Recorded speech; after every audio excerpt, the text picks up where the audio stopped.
It's another day, guys, and we're about to get in this thing because one of my favorite things is wrestling.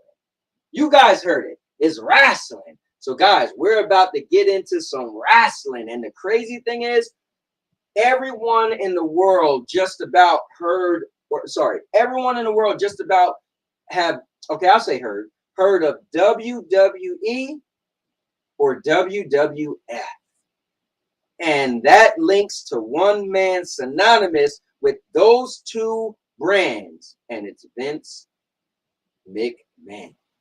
And guys, as of last week Friday, Vince McMahon retired. So how can we not discuss it also with a sex scandal? So guys, me and a couple of great guys, Maine World, Big Dave, Green Eyes Jimenez, and Big Mike. The four of us, I guess I'm leaving myself out, but we'll get to me. The four of us are going to get together and discuss the current state of wrestling as it is. So for all you guys that's watching, there will be a link for your passion to click on and join the conversation. So with that being said, I'm going to let you know, guys, I'm the all-purpose champ. That's my gamer tag. And I love to talk and play games. So you can find my digital gamer footprint on any platform by typing in all-purpose champ. If I was there, hit me up. Next, I'm the master of vlogging. Guys, that simply means the channel been around since 2011. That's 11 years. Every birthday, Christmas, Thanksgiving, you name it, my honeymoon, my wedding. Guys, I'm on YouTube. If I go to the movies, I do a movie review. If I buy a product, I do a product review. Guys, I'm the master of vlogging. But more importantly, it's the cowboy, and that's why many of you are here to hear me run my mouth as only I can do, because the cowboy is in the building. You see, I wear this cowboy hat not just to entertain you guys, but to entertain me myself, guys, because I love it. I live for it. And I'm telling you now, when you come to this very channel, the existence of entertainment is right here. I'm the cowboy. And if you add the all-purpose champ, master of vlogging, and the cowboy, you simply get the mother effing king of content. Guys, it's what I do, baby. Woo! So with that being said, we're going to get the show started. I'm going to grab a chair. I hope you guys grab a chair. And let's get it in. But guys, I didn't come here alone. I got an army with me. I got some wrestling veterans that have knowledge and prestige of being into wrestling since they was little kids. I got people that have so much passion that they was out of wrestling, and because I clowned them, you know what I'm talking about, this very man collectively went back and gathered all. Guys, he gathered the whole. Let me tell you something about this guy I'm talking about, that I'm more knowledgeable than him in wrestling, and he couldn't stand it. So he went through the archives of WWE to learn and to get his knowledge up, just to be a tenth of the knowledge that I have. But guys, I'm going to bring in right now none other than the man that wish he could have as much knowledge as me about wrestling, Mr. Big Mike. Yo, what's good, man? Thanks for that backhanded compliment intro you just gave me, but I appreciate it.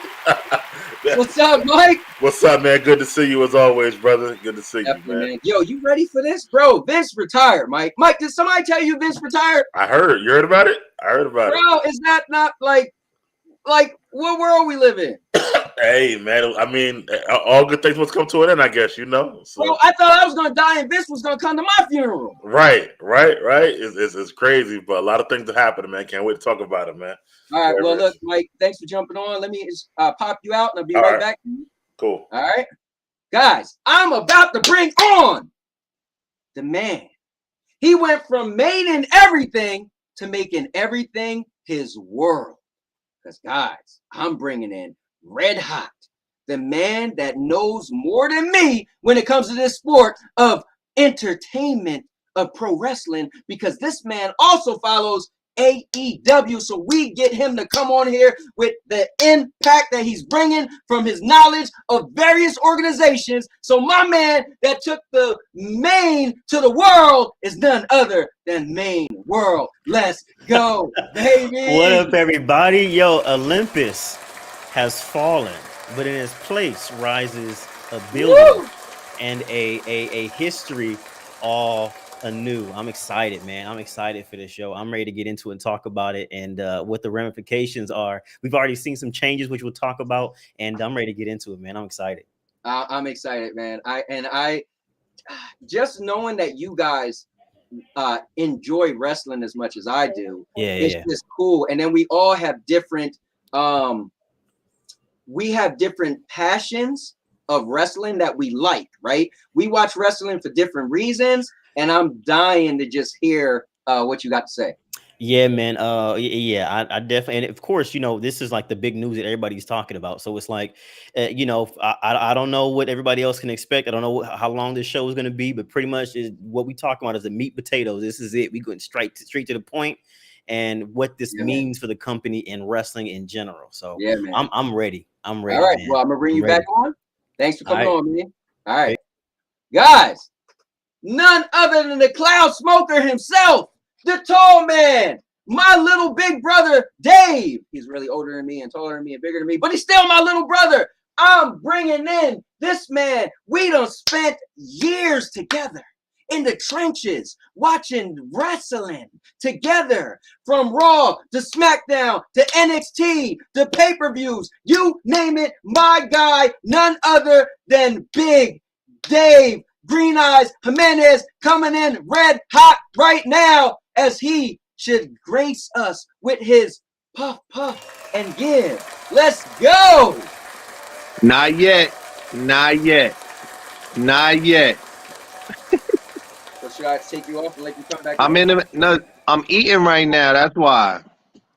I'm eating right now. So once I finish eating, I will go, to the car and You blow realize some smoke for you. all right, Dave, hold on. I got to replace you real quick. Guys, got to replace Dave. All right? Coming in right now is none other than Eric. Eric, come up in here, man. Tell him you've been a wrestling fan forever. My son, Eric. And jump in the chair. Eric, jump in the chair. Jump in the chair. God. Let me see the chair. How y'all doing, people? How y'all doing? All right. Yeah, man. This wrestling thing. Yeah. Been going on. We've been in it for years, Tell him, Eric. It's kind of a lifestyle. You kind of can't, go without living in this house without knowing about wrestling, wearing a belt, cheering for, a wrestler or something. So, yeah, we do this wrestling stuff. We do this, Josie. Tell him, Josie. I'm not really sure what he's been going on the rant about. All right. Well, thanks, Eric. Yeah. Thanks, Eric. Listen, guys, Josie just want to let y'all know. You ready? Come on, Josie, jump on it. Jump on this thing. Come on, you can clamp it. Guys, check it out. This is my. All right, Josie, get out of here. Get out of here. You ain't helping. All right, anyway, guys, so we're going to get into the show. Guys, you see it's me, Dave, Maine, and Big Mike, and this is going to be epic. So with that being said, guys, we're going to have a lot of fun. We're going to clown around. Just make sure the winner in you is watching the show, and if it's not, you're a winner. And you know what winners say? Fuck the losers who can't take a joke. Man the fuck up.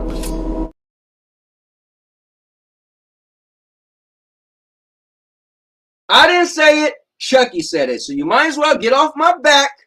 But guys, you know what I've been doing? I've been doing a thing called Positive Rant. I'm going to make a short, quick one because we got to get into the wrestling. But today I want to talk about self-control. Listen, guys, don't get on me if you don't have self-control. There's people around like me that's been inserted in your life just to piss you off and press your buttons. That's what I do because I like wrestling. So I want to be like a heel sometimes. Sometimes I want to just hug you. Listen, sometimes I'm sour and sweet. But guys, if you got self-control, you will be a winner because winners have self-control. Winners are able to walk through life and they can have somebody walk up to them and slap them in the face.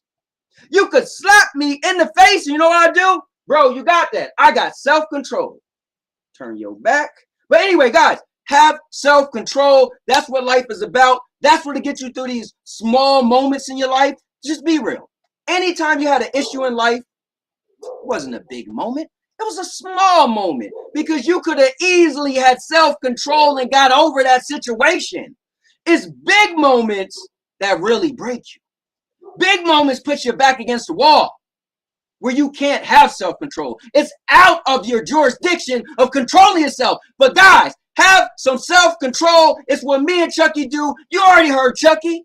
You got to be a winner, man, because winners have self-control. So guys, when you hear these words coming out of my mouth, just leave hearing what you heard today and tell yourself, I'm going to be a winner because the opposite of a winner is a loser, and losers can't control themselves. Losers could be in ShopRite and have somebody walk up on them and step on their shoes. Oh, you can't do that to my shoes, bro. Yes, you can because I'm good. Because first of all, it could have been a mistake. Second of all, somebody could have had a bad day worse than your shoes getting stepped on. But you wouldn't know that because you don't have self-control. So from this moment forward, for all of you that this message is for that can't control themselves, have your self-control. And if you can't, you're a winner. And you know what winners say? Fuck the losers who can't take a joke. Man the fuck up.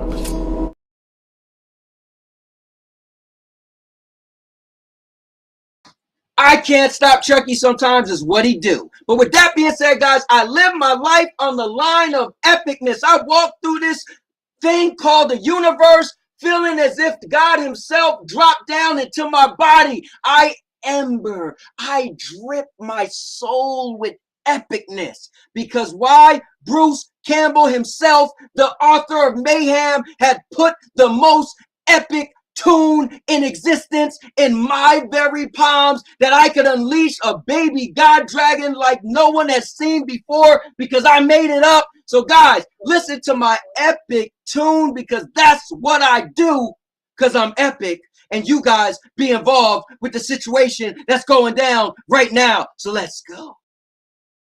And now your mama knows. Bruce, unleash the baby god dragon.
There are some people out there that keep saying they want the old cowboy back. So I just want to let you guys know the guns is blazing because the old cowboy is back. I'm going to be name dropping. I'm going to be shot calling. You say anything about me, I'm going to make you famous. Videos are coming back of Trash Talk 101. So I just wanted people to know the old damn cowboy is back.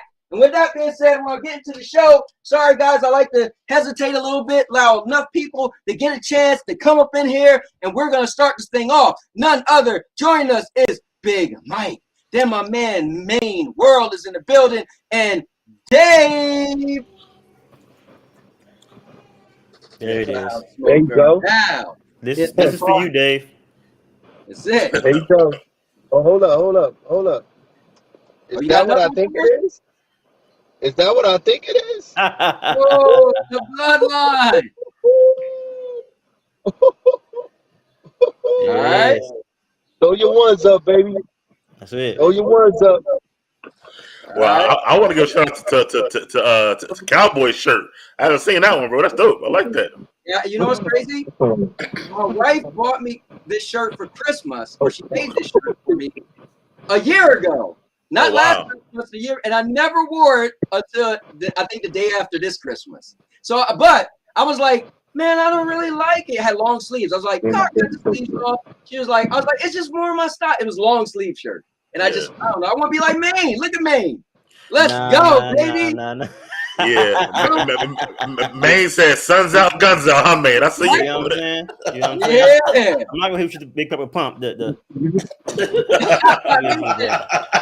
Maine said the freaks love these peaks. That's it. The genetic freak. Oh, look at Dave. Hey, Dave, put them down. Right. Baby. They can't get enough of these 12-inch pythons. Right? 12-inch. I don't know. I meant 8. As long as you ain't doing that Scott Steiner math, man, we be good. Oh, you will never catch me doing none of that. Chat real quick.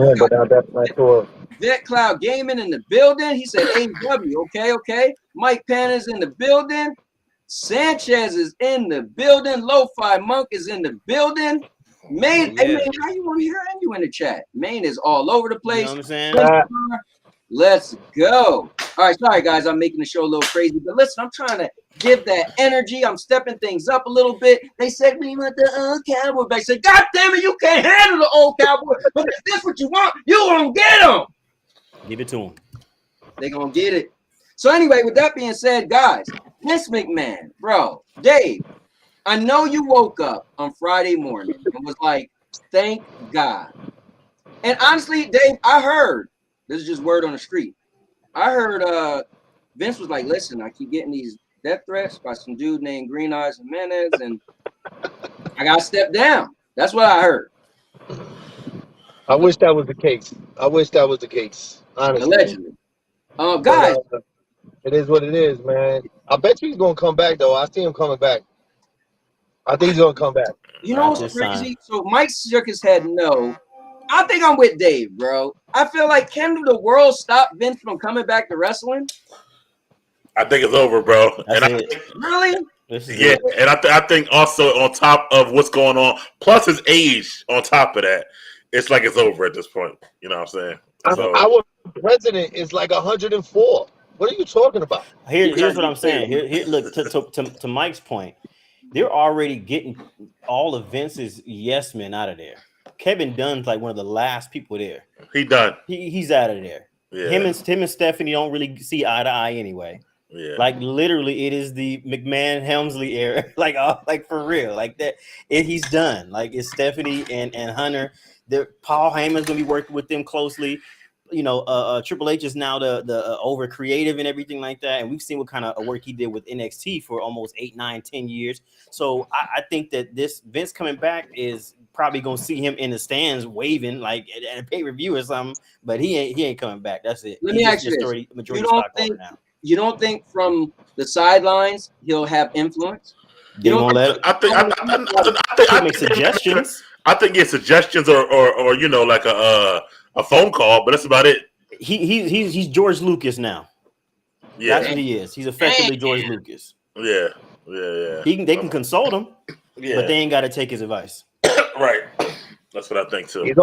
I feel like he's only doing this because of the investigation that's going on and what he's being accused of. And I think that if this dies out, he's gonna come back. I really feel like he will come back. I don't think there's no dying out though with this. Let me ask you, how much money, right? Okay, so when we talk about not money, when we talk about percentage in the company, right? So if he retires, then what? You think he got zero? Or do you think no. He's the majority stakeholder. Yeah. No. He's the majority. Yeah. So you don't think Vince would be like, bro, you listening to me or I'm selling? Nah. He ain't gonna go that far. Nah, because if I think what it comes down to is if he sees the work that Stephanie and Triple H are putting in, and it starts to yield good results, and with Nick Khan helming the financials, if they start to bring in even more money and the storylines start being more compelling and interesting, I think Vince, being the kind of person he is, he'll see that maybe it was time, regardless of that. And he might have been feeling that way beforehand. So I think that Vince is not the kind of person who's going to say, I'm announcing my retirement, and then pull a Ric Flair and say, psych, I'm back for one more year. Not if you ask Dave. That ain't that kind of man. Not if you ask Dave. He's seen that. I don't think Vince seen how to do that. I think Vince is very big on perception and how he's perceived. And I think that if he ends up saying that he's going to retire and he makes that announcement and he comes back, that's going to make him look like it ain't going to make him look good. I feel like it would be a work. Like if you're the chairman of worldwide WWE of entertainment, I'm trying to get to the E. Bro, who's really like, all right, so when the wrestlers be like, I'm never wrestling again, and then you see him wrestle again, you be like, at first you be like, come on, bro, then you get over it, right? If Vince being back, who's gonna be mad? A lot of everybody. Yeah. I would name everybody. Yeah, a lot of people. Because it ain't just like a regular retirement, like he hang up his boots. It's like he got crazy allegations going on. They were already mad. You forget, even for that, they were already not happy with his product that he was putting out there. The wrestlers in the back were mad. You know, the whole Sasha and Naomi investors were mad. Like, I think it was just time, but this kind of investigation, to Dave's point, just kind of like the straw that broke the camel's back. Like, okay, Yep. you know, yep. And there's no way that Vince is gonna come back from this and be like, yo, I just put out $14.6 million of company money. I may be getting sued or going to jail for up to $100 million or more. ain't going to jail. I'm gonna come back, but I'm just saying, right? Like that kind of weight, and then be like, oh well, sight guys, I'm coming back. Welcome to Monday Night Raw. That's not. And yo, they went up just on the stock market too. They went up 9% over the weekend, and when he retired. Did you see how like he really is like a heel to the end? Do you know that he waited till after the stock exchange closed to announce? Yes. Yeah.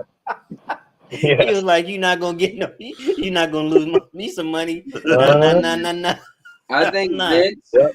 I think Vince and all you people who think Vince is not coming back, I'm sure Vince is looking at y'all and he's like, "Shah!" He's gone, bro. I think he's gonna spend time with the grandkids. You know what I mean? He almost 80 years old and just chilling his money and stuff like that. Yeah, that's what honestly, I'll say this.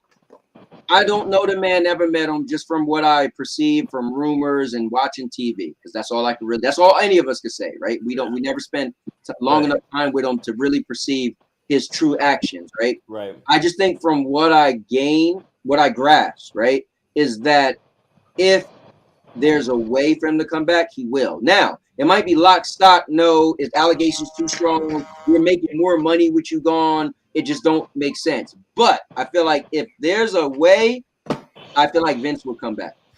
That's how I'll say that. Here's why I disagree with that, because at this juncture, the way that the company is now being restructured, and now potentially the investors are now starting to be more on board and accepting of what's happened, like the passing of the torch, so to speak. I think at this point it's gone so far. Now, if Vince comes back, the leverage sits in him. Like, if he comes back, we gone, or we'll start cutting. We'll go start pulling some stuff.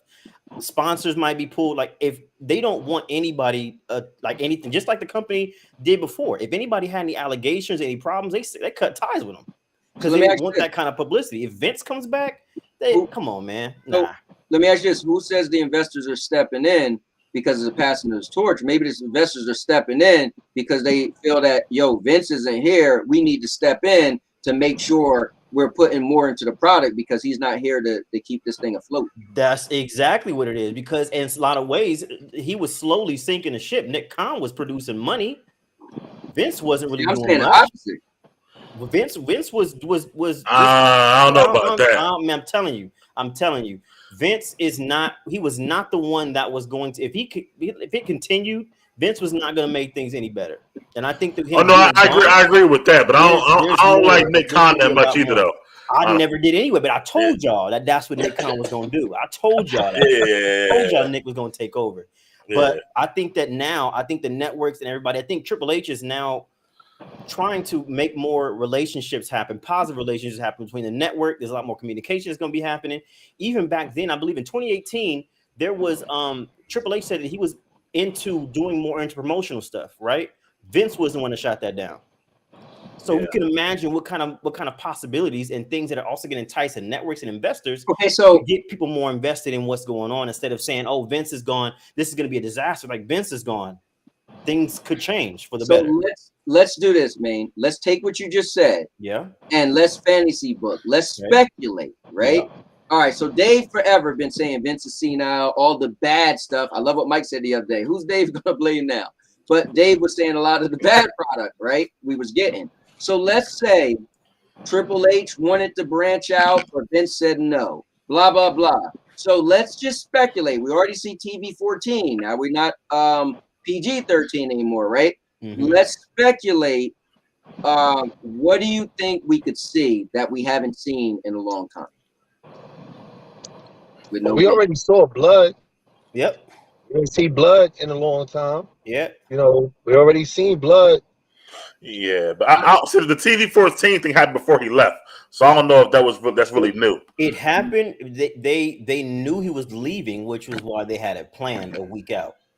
but I don't think we saw it. We didn't see the ramifications of it or the implementation of it like we would normally see, like we watch AEW until after he was gone. Yeah. Then we started to see things going. But yeah, you're right. It was TV 14, but it didn't really hit in until after he was gone. Let me say this though. Honestly, I'm done with it. I don't think I don't need blood. Like blood when I was younger, it was like, you do, bro.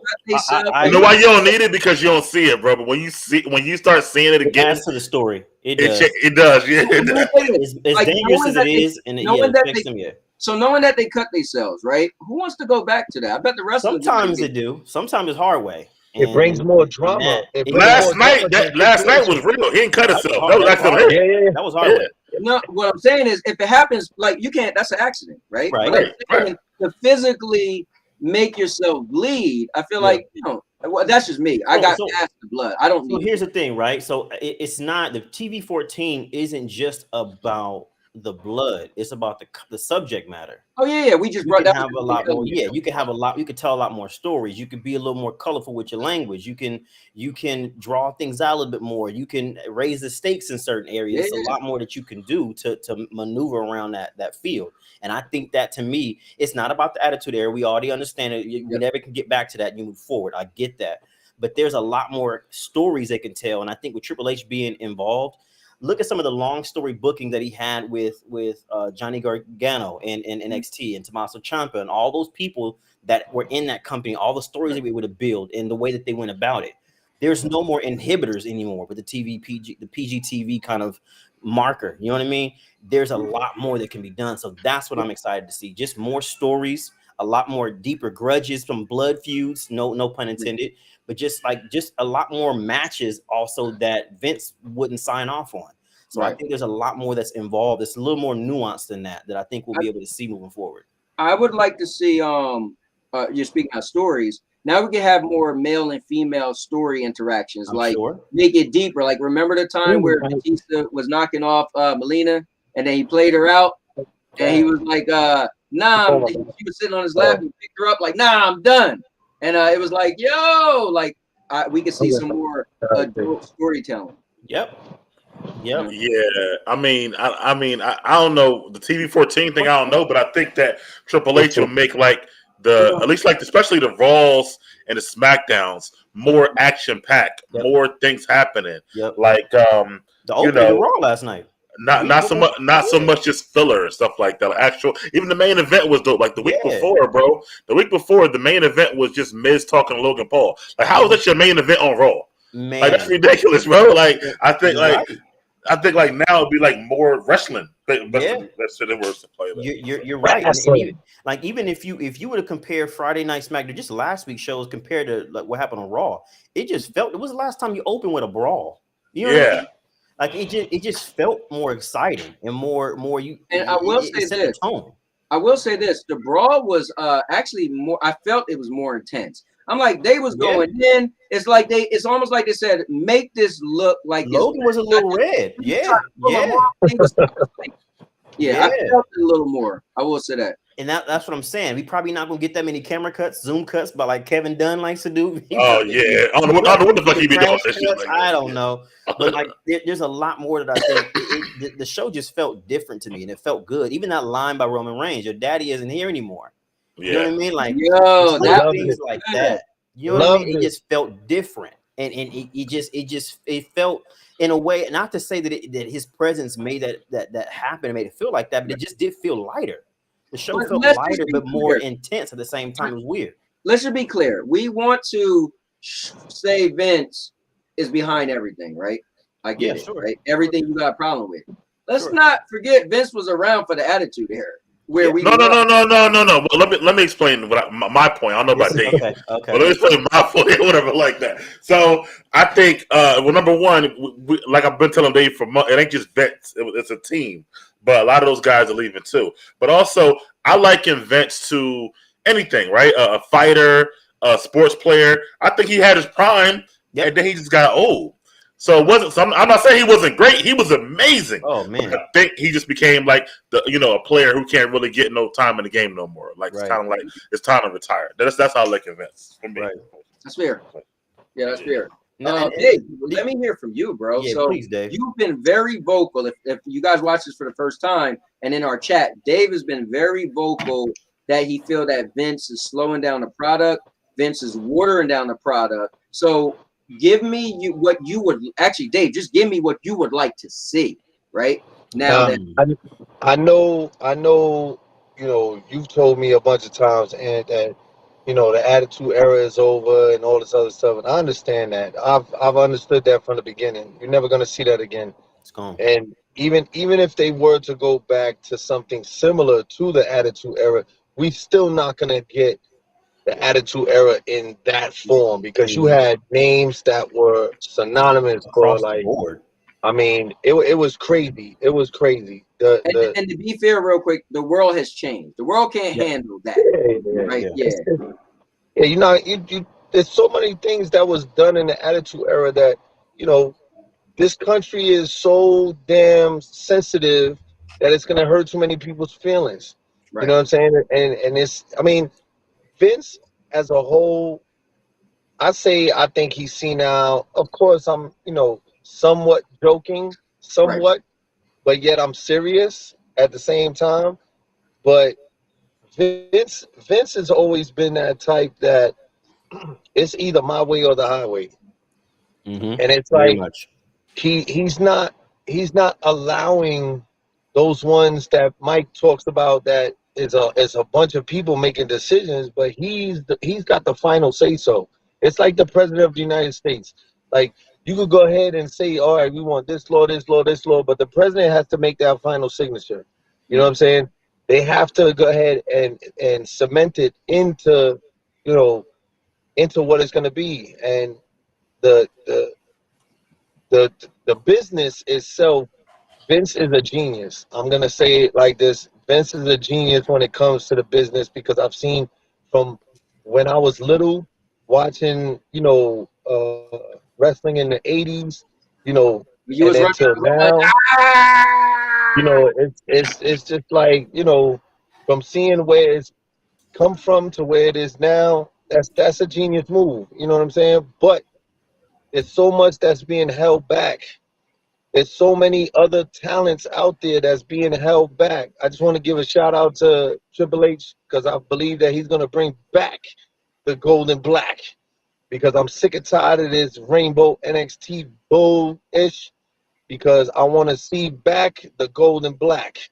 Okay. I mean, well, I think Triple H, he gonna be running really Raw and SmackDown, but he got Shawn Michaels running NXT. So like I said, DX taking over the show. But to your point, Dave, I think part of it is the fact that society has changed and got sensitive, but also they don't have enough main event type stars for it to be the Attitude Era. Right. That's what they got to build up. Like, you could have had, there's so many Raws and SmackDowns in Attitude Era where your main event was like Undertaker versus The Rock, or fucking Stone Cold versus Kurt Angle, like main event wrestlers on Raw and SmackDown wrestling. Now don't have enough for that now. So I think they got to build up stars to be main eventers. Like, that's what I think Triple H can do, honestly. But that's what I was saying before, is that Vince McMahon is holding back so many people. Like, let's take, for instance, Ciampa. Ciampa is a little guy. Yes, he's a little guy, but he's over here on a storyline with The Miz. Like, are you kidding me? The Miz is having a feud with a YouTuber. Like, come on, you serious right now? That's like Vince having a hair match, against Donald Trump, back in the day, when it was like, okay, I'll pick a wrestler, you pick a wrestler. But it's like, come on, man. Like, let's be real. Is he's holding too many people back, and that's one of the reasons why I'm glad he's gone, is because hopefully that doesn't happen anymore. There's so much talent out there that, Vince, if he steps down for real, then all that talent is going to be able to be utilized. It's so subjective, right? Because we say talent, but I think Vince always looked for a bunch of things. He looked for size, he looked for the it factor, and he looked for in-ring ability. And so, how many people have all three running on all cylinders? So that's where Superstars was kind of being formed. So I think though nowadays, right? I think you can take a decent wrestler that has almost all of those, and you can make them into something. Because I mean, for me, Stone Cold was never the greatest wrestler when I actually got into Stone Cold, but he leaned into his gimmick, right? What do we say? Never break the gimmick or whatever, right? So I feel like there's people. What does it mean? Work the gimmick. Work the gimmick. So there's people like a Sheamus that can make a comeback, right? And be he was back in the day somebody sort of special, right? I'm just taking somebody out the hat, right? So what they need to do, in my opinion, is right. The reason why we love Attitude Era so much, and we said this so many times, is you had so many people that if they had a match, you could be like, I don't know who's going to win, unless that person was just the end all be all, right? So I feel like they need to start getting it back to where I'm not sure who's going to win versus he's not losing. But that's a start for me. What's going on, Lion? And I want to say what's up to Baker Chaos popped in here too. Yeah, I agree with you. Let me ask you all this, because to me it seemed like there's no more brand split. Because I feel like wrestlers wrestling everywhere now. So go ahead, Ed. I mentioned that the other day to my wife, right? I was like, yo, it's just crazy. We got people over because Sheamus was on Raw. But then they actually said, they was like, oh, he came over for SmackDown. I was like, all right. Because I was big on the draft. So if I got big on the draft, then you can't just have random people going unless you put it in a story. For me, I want it to be explained because then there's no point in a draft. So whenever I catch somebody on another show, I'm like, yo, what are they doing here? And what's the story, right? Because I love the story. But that's a good point because they've been doing that a lot. Just having people. Theory been on both shows. The Street Profits been wrestling on both shows forever. Seem like I don't know. I'm like, yo, and I get the Usos, they're the champion, they got on the belts, but the Street Profits not the champions. So I'm like, why they on both shows? Just feel like that. I don't know if it's but so you like a split basically.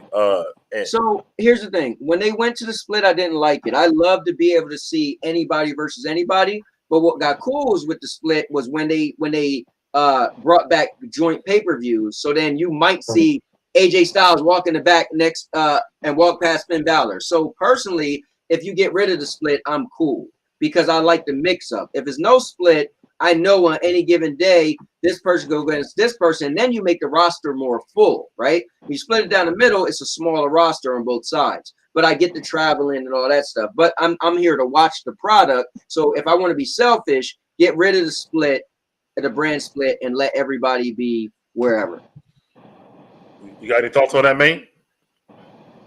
I think that it's for me. I'm just listening a lot to take in for just a second, but I feel like just the way that I think they could make the product a little bit better, or to make sure that they can build upon their success, I think is if they continue to listen to the fans, of course. So listen to us.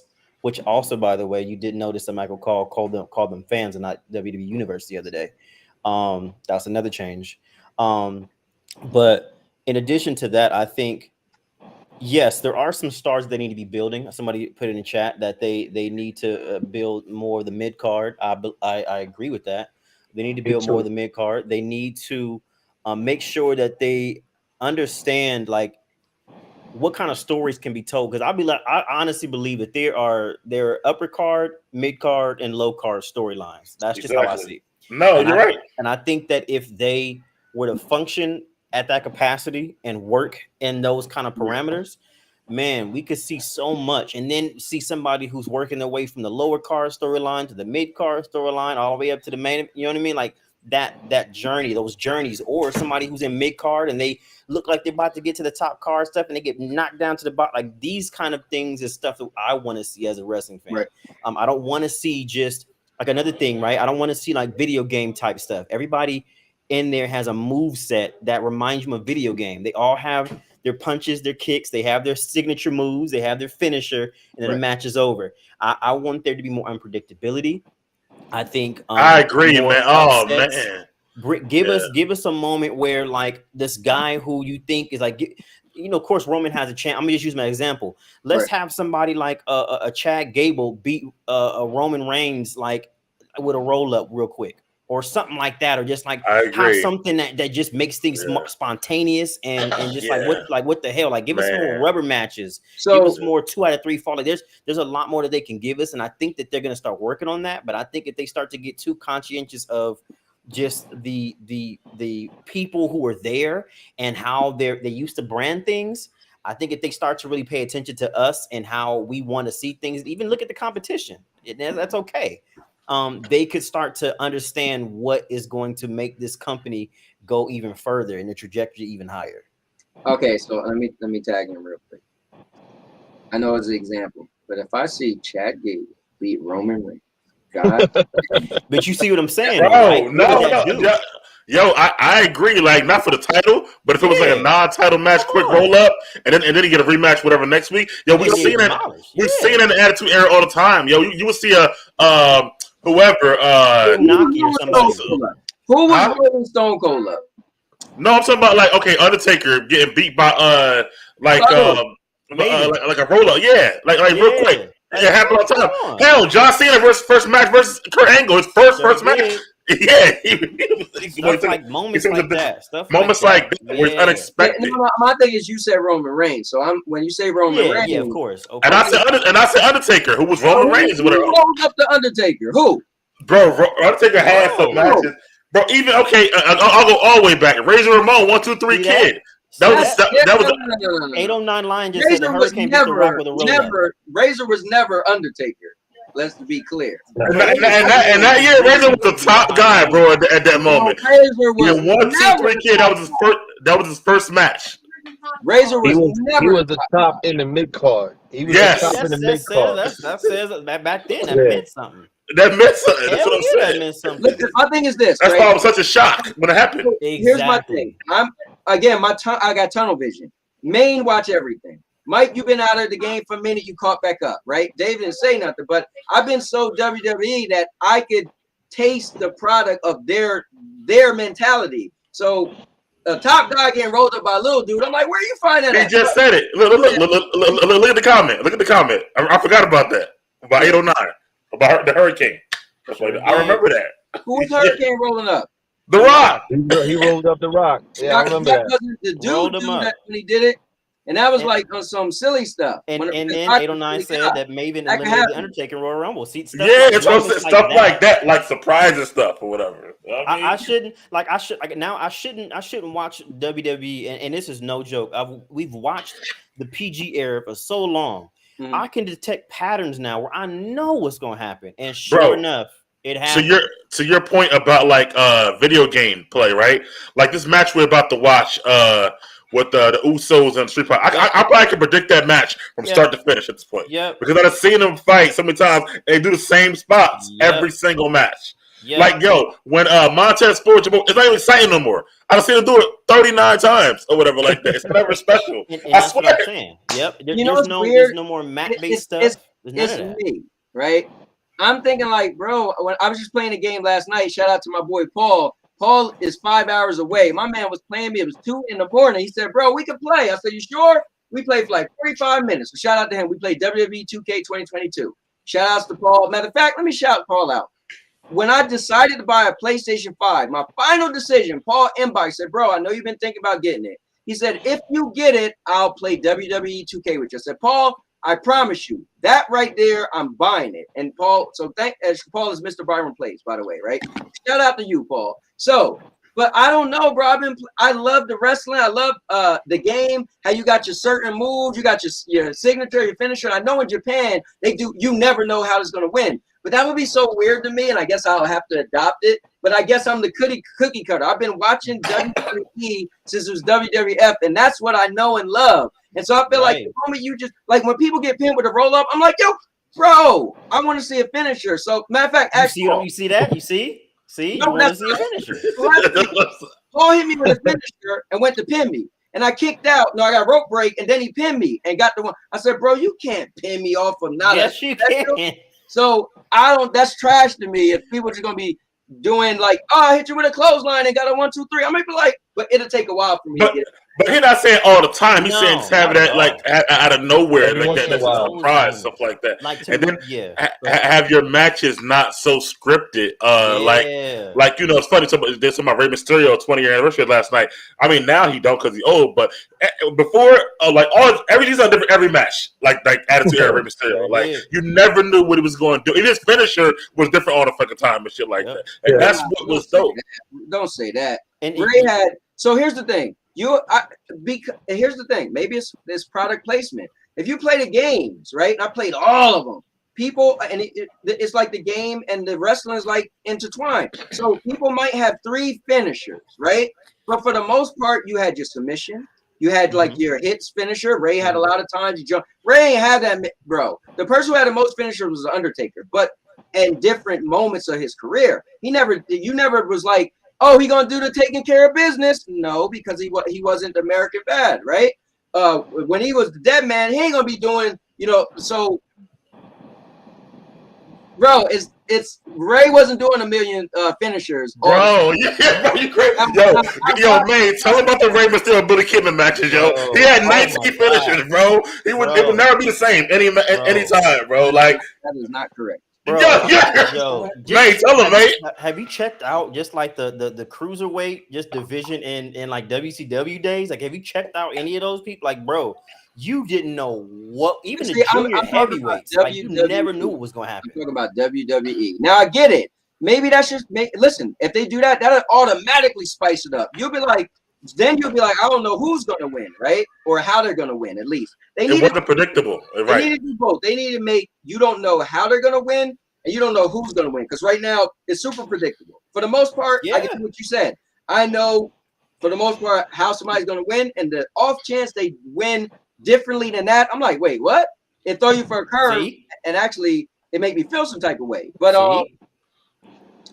not in a good way. But that's not a good way, though, right? Like, bro, you just rolled out your finisher. What is that? Yeah, and like, I feel like that's trash. You're like, bro, if you beat, I just feel like there's a lot more to it, though, man. I think that there should be just like the formula should be gone. Right. That's what I think. I think that they should use so weird. I feel like then what is UFC then? Here's the thing, though, right? No, it's not, bro. It's like, go ahead, man. The way that so before we thought that the comics, right? We're going. I promise you're gonna tie together. At one point, we thought that the comics were gonna like to implement or influence the Marvel movies. At a certain point, it ended up being the comics who took cues from the Marvel movies. Right. Just like now, instead of the games taking cues from the shows and from the live events, now the shows are taking cues from the games. So now they're doing the things, like I said, the build up, the certain chain moves, you only do a signature, you only do these moves when you have this ready or when you have this available, or the match is supposed to go like this. And I think that stuff should go out the window. To me, one of my all-time favorite matches, and I get it, everybody has their favorite match. One of my favorite matches was Bret Hart versus the British Bulldog. Yeah, he called it during the match. Yeah, and Wembley. Amazing. Yeah. Bret called the entire match. British Bulldog was gone out of his mind. Yeah, and they called it, and they told a amazing story, so unpredictable and just a classic to me. And I want more matches like that. And I know we talked about it, Anthony. You're more of the entertainment guy. I love technical wrestling. I love the Dean Malenkos. I love the whole. I love all of that stuff. Love it, bro. Bret Hart to me is like one of the greatest ever. Just the way that he carried himself and the way he called his matches. So what you're trying to say precision. Is Bret. So you're trying to say Bret was the best there ever was, the best there ever. yo. So listen, right? And I Bret was a good dude back in the day. Yeah, it's so sidebar, right? I thought about this recently, and while I would say that as far as entertainment value, Shawn Michaels was the total package. If you ask me what my favorite wrestler, like wrestling ability, technicality, Bret Hart. That's just me. But I miss the best technician ever was definitely Bret, and not only the submissions, but I'm talking about like everything he did was so crisp. It was crisp and precise, and that's what I'm talking about. Like I want more matches like that, and I'm thinking that with now Triple H at the helm, we can start to see more of that. And Anthony, just to go back to Anthony for a second, I think you want to see. I think you definitely want to see their move set. I don't think that's what Man is saying. That's not what I'm saying. But I'm saying that like it ain't got to come in the same order every match. We can predict it, right? Where it's like I know here he's gonna do this, here he's gonna do this, here he's gonna do this, here he's gonna do this. Here come the Trouble in Paradise. Here come this. Yeah, but here's my thing. So it's weird because I'm just so tunnel vision with WWE. Yeah. But then, because a signature is a setup for a finisher. But now if you pin me, like when I watch wrestling, like, hey, Dave, no, bro, we used to argue over playing the game. Like, you can't be pinning me with your sig, bro. Like, what is this garbage? So I just have to they have to completely turn New Japan on us. When I told you I got back into wrestling or whatever, I was watching it. I remember I told you this like a couple years ago, and I was like, yo, I love AJ Styles because he reminds me of the old style, not just because he got mad moves, but you don't know when he gonna do which move. And that's why I like watching him wrestle because he did know what he was gonna beat you with because he had No, you didn't. Yeah, he had but it could have been either one is what I'm saying. You don't know what happened. It wasn't 18. Let's not go there. But even 3 is different though. He damn sure wasn't rolling you up. And he wasn't going to tap you out with something unless it was the leg lock, and then he was going to hit you house clash, or he's going to hit you with the forearm. That was it. 3 moves. But we ain't just talking about finishers though. We're talking about the whole move set or whatever. I'm just talking about the win. So you guys are making a big emphasis on you want it to be unpredictable to winning. I'm just saying I'm used to you winning with your finisher because that's been WWE. That's fine. Actually, that's fine. I'm saying unpredictable to match, not just to win. Me, I'm saying the match. I think that, and also here's another thing too that kind of bothers me, and this could also I could be objective and put this in like the old man hat for this, but like it goes to the signature thing, right? You talking about how you can't beat nobody off a signature. Then if that's the case, why the hell did the DDT turn into a signature? Because the DDT was Jake's finisher. And he didn't need no setup. He'd stand you up, drop you in your head, and that was it. Cactus Jack too, actually. Before you're done. That's fine though. Like some people end up making that they finish. That's called your finisher. That's what you win with. I don't care if somebody do that move as their sig or a regular move. That's fine, but yes, your finisher. So because it's make believe. So it's like you mean to tell me if Mike DDT me, I could kick out, but if Dave DDT me, if Main DDT me, I can't. Bro, it's not real. So yes, if Mike hit you with the DDT, it's called his finisher. You ain't getting up. I'm actually cool with what you're saying on that point. I'm talking about I'm talking more about the match itself. Like I know when again, I get an example, Usos and Street Profits. I know Brian Dawkins gonna do his same spin elbow. They come back to the corner spin move. They come back to the other move, and then when I know when they go for the hot tag, Montrez, he gonna wait for you and then kick you in the head, and they come in. Like I know he's just like in the back of my mind. Like I feel it should be some unpredictability with it. That's all. It doesn't feel like it is a little bit to me. That's all. Yeah. Hey, give this some love real quick, man. We're reading the chat. Yeah, man. So that's another thing. A lot of course, we moving away from WWE for a second, but Disco Inferno, there was a lot of guys in WCW that was solid. Disco Inferno, Alex Wright, man, Juventud. I mean, the list goes on of so many. Man, Juventud was the Juice, Psychosis, La Parka. Like, come on, man. There was so many like talented dudes, and to me, I'm glad they said that.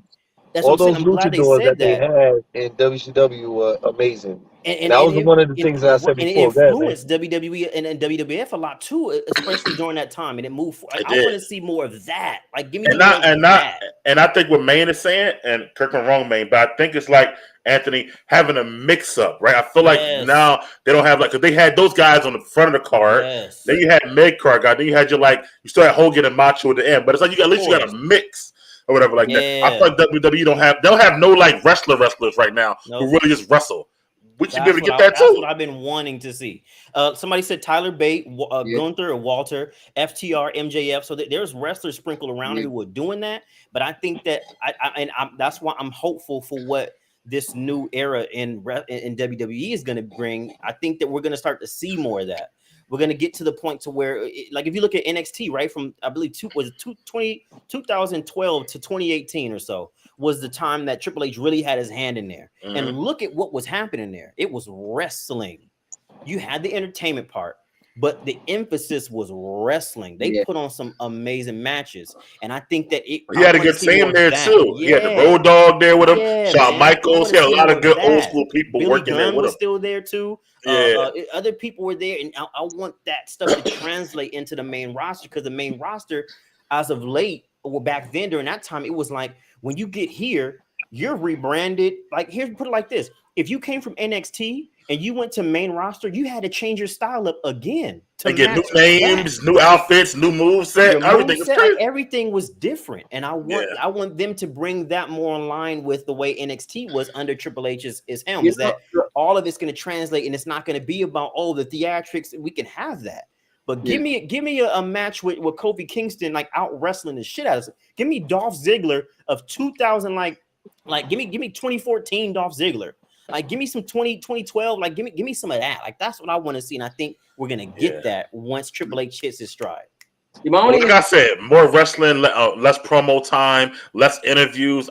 For me, that's what I would want. Less interview time, and I mean, I love a good entrance, but bro, sometimes we spend 20 minutes on the entrance for a 10-minute match. Like, that don't make any sense to me sometimes. So. Man, y'all trying to strip away my entertainment, bro. Nah, we're trying to bring it back to what you loved the most. Yeah, man. Because I'll tell you this much: the day wrestling stopped entertaining me, as far as like the storylines and the nonsense, then I'm out. If y'all just want to wrestle, come on, man. Gym, right? Go to your college gym and go watch them lay on the ground the whole time. Nah, man. I said, he'll tell a story. I said mix. What I said. I said mix. Give me some wrestling and some hard hitting dudes who really can't wrestle. I'll take Bobby and Roman on a match at the same time, but give me a good wrestling match too. In between, like what they did. Like, for example, right? We can go back to WCW, and they did it even WWE, right? You had your dudes and your matches that set up for the main event. Right? You had your mid card, your lower card, you had your cruiserweights, you had your light heavyweights. They all ramped up, got the energy up. It ain't none of that. Right. The mess we get is like what, a pre-show, or if those rare times where like the pre-show was dope, like a ladder match where they stole the show, or like rare occasions like when I went to WrestleMania where like one of the tag matches just killed it. And everyone would just like follow that. Like, I think with Miz and somebody else, I forget, but like matches like that, like where you have people come in and they set the tone. Like, give us that. Let me say you could crescendo, but give us something. So one thing I do want to get on, he said NXT was the best wrestling going on. So listen, Dave, let them know, bro. I was telling y'all about NXT, like when nobody was in NXT. I was like, yo, this thing is official, right? So I do get it, but I will be fair. So we know Vince, like the big dudes, everybody in NXT for the most part was small, right? So they gave those, you know what I mean? They listen, I was loving 205 Live. I was watching every episode. So you got they all look like you. Yeah, exactly. I was like, bro, y'all not getting the same matches in 205 Live. People's like, man, that's little dudes is trash. But it's just, I would love to see this merger, but at the same time, wrestling been what it's been for so long. It's gonna be weird to see this super small. Why do you think they didn't even want Daniel Bryan to do what he did? So it's gonna be weird if you see some small dude beating Drew McIntyre, right? You're like, what? But if they get, that's why storytelling is, I love it.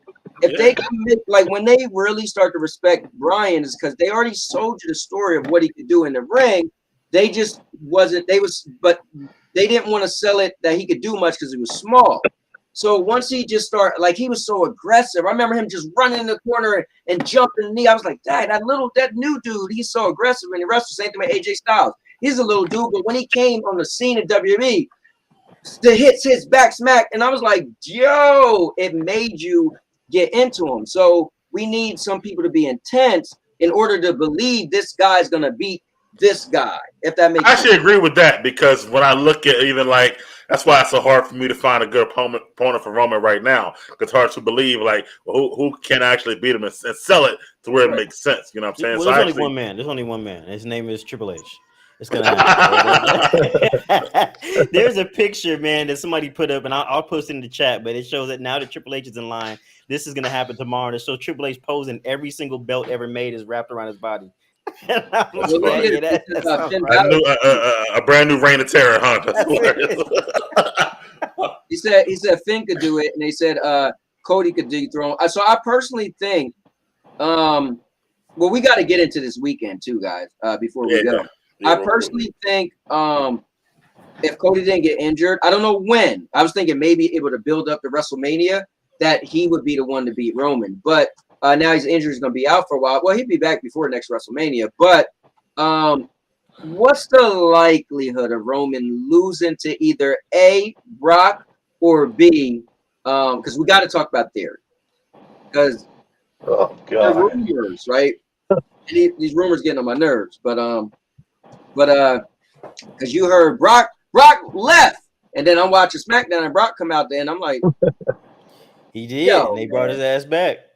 I guess he did leave. He was pissed off, but I'm sure Heyman got on the phone with him and said, "Bro, come back." Bro, listen, how many more zeros is it gonna take? Yeah, like, I heard they made a deal. I honestly did. And boom, done. So let's talk about this weekend, right? Okay. What's your thoughts on because the card? It's cool. Let's just talk about that banger, right? The main event. I think Roman won't lose, only because they keep saying the next day is Sunday and he would make 700, or are they coming out that to make you think? Because if he lose, it's going to be he won't make 700 days if he lose that day. So the fact that they threw out the next day is 700, is that playing anything to you guys? That to me, no. I think he won't lose because I don't think Brock want to be there at all. Even more so now the event's gone, and I think that he's not going back to. I mean, he was never full time or whatever. Neither is Roman, really, I guess, or whatever like that. But I don't think Brock. I think he was brought in because of Cody injury. Honestly, he's the only thing that can make big for SummerSlam. I think Roman's gonna win because of that. Honestly. Damn, he said Cody doesn't deserve a title shot. Okay. I mean, I think that if he comes back, he definitely has. You could Becky Lynch him and then just have him come back and end up just jumping in line. But I think that if he's gone that amount of time, he gotta do at least a couple more matches. He got to come back and win the Royal Rumble. Yeah, there you go. Oh, I think that's what they're gonna have him do anyway. Yeah, exactly. If that is the route, but I think it's possible. I mean, I wouldn't mind seeing that. I mean, if anything, right? I think what the story is that they're telling, right? And I think that it just kind of like hit me recently. Is we're not worried about. It's not about Roman in general. It's a story about an empire being built, and reigning for so amount of time, until something or somehow comes along and just tears it down, like all good things, right? That I think is the story. That's what they're telling, is that Roman is going to build this empire, right? The Roman Empire, right? And he's going to build it, and it's going to have this amazing reign until one day it's going to fall apart. Maybe he loses one belt here. Maybe the Usos lose their belts here. Confidence starts wavering. They start to get back into where it used to be. And I think that's the main story, is that we're going to start to get to a point to where slowly but surely all things are going to fall and crumble down. At that point, maybe Cody can come in and now this might be a Vince thing. But I feel, and maybe they'll surprise me.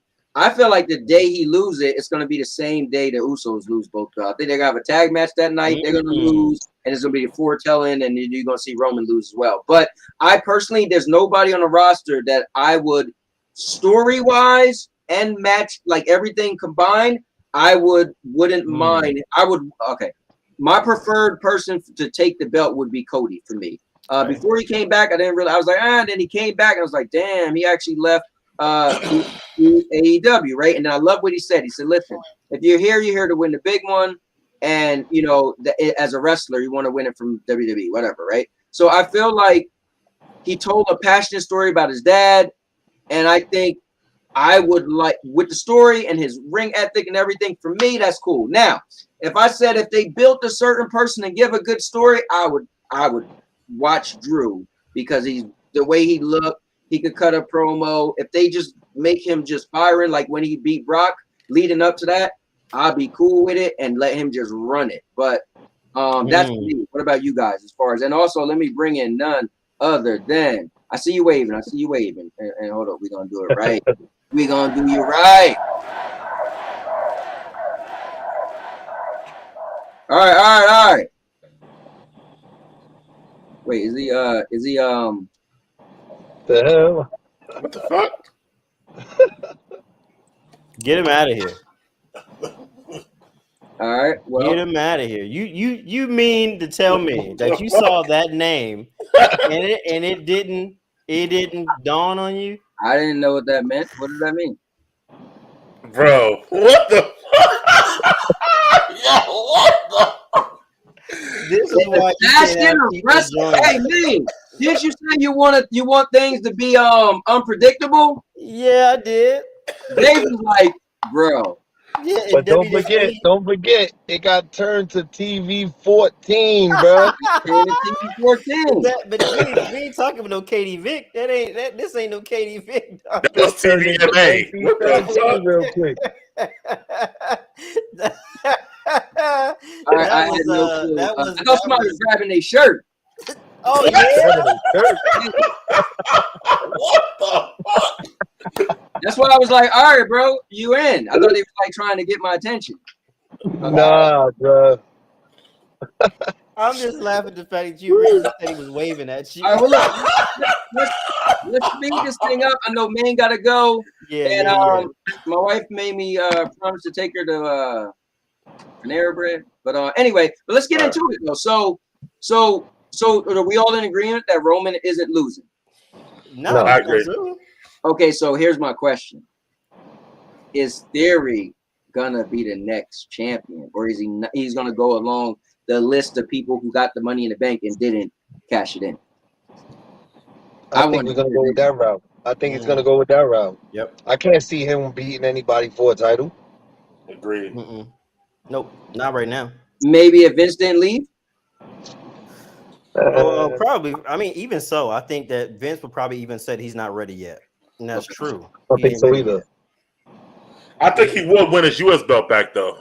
That's another story, but I don't think he's going to get the title. I mean, but he got the belt for another 8 months, 9 months before he got to cash it in. So he might build up a little more. I mean, not the belt, the briefcase or whatever like that. I think also that that what we could end up seeing is Theory cashing in and somehow playing it into benefit Brock Lesnar somehow. That's what I think. I think something's going to happen to where he's going to cash in. And maybe he does end up somehow beating Roman some kind of way. I think still somehow it's going to end up being the focus is going to be put back on Brock. So let me say this real quick. I see some new people jumping in the building. So we had Chariot Man came in the building. But let me give a shout out for one of my peoples. Edwards is in the building. Ah! All right. I'm still a little crazy at what just happened. Man, but, he was waving at you. Let me say this. He was trying to get Dave's attention. Negative. In the building. What's going on, Chris? Somebody's a knucklehead who did that. It might have been Chris, though. Let me say this about Theory, though. I personally think in time, if there was like not a fluke, but you know what? We always said when whoever Brock beat the Undertakers, whoever beat Brock gotta be the guy, right? They gotta do something with him. I do think Theory 1 has the look. I think I don't think he's that bad of a wrestler either, and I think he's all right on the mic. I think in time, if 8 months went by and some crazy match with Roman and my man ran down after building up, I'll buy it. Only way he can do it is after, you know what? If maybe like I don't agree. I don't know who said I think they're gonna lose the titles on the same night. I think the Usos going to lose before Roman loses. Yeah, on the same night. No, not the same night. I don't think so. Earlier. I don't think so. I think it's going to be like I think they'll lose, and then he'll be mad at them for losing, and he'll keep his title for a few more months. I think. Okay. So, but it's funny you mentioned that because we're talking about Vince, just to kind of wrap it up about the Brock thing. Did you watch the Undertaker? You probably didn't watch it, but the A&E biographies they do. That's what I need to watch. I love them. Anyway, they all said that they all were like no, and that was a mistake. But Vince overruled everybody to have Brock win. What was the mistake? To have Undertaker lose. Like the streak should have stayed undefeated. And all of them, Bruce Pritchard, Paul Heyman, everybody said no. But Vince overruled everybody, and that was one of his senile moves. So that again, we can avoid more of those now. Yeah, but I will say though, the Undertaker did say he was cool with it. The He Undertaker would have no say on it. Undertaker's one of those guys where I think Undertaker would have said said anything, especially if Vince is involved. Yeah. He would have, like, that whole thing. I think wasn't it Undertaker was in a room or around during the whole Montreal Screwjob thing? Mm-hmm. Yeah, so but again, Undertaker right? He ain't. But what I'm saying, he ain't. Said he likes to give back, and he wanted to give back. Right, and that's, of course, maybe that's how it looks now. But maybe Mark will never say, or Undertaker will never say that. Yeah, I it probably never should have went to Brock. Probably not. He ain't gonna ever say that, because in a way, it's still gonna be disrespectful and spit in the face of Vince. And I don't think he's the kind of dude. Undertaker love Vince. He said Vince like a father to him. Undertaker love Vince. That's one of the reasons why he's so respected backstage.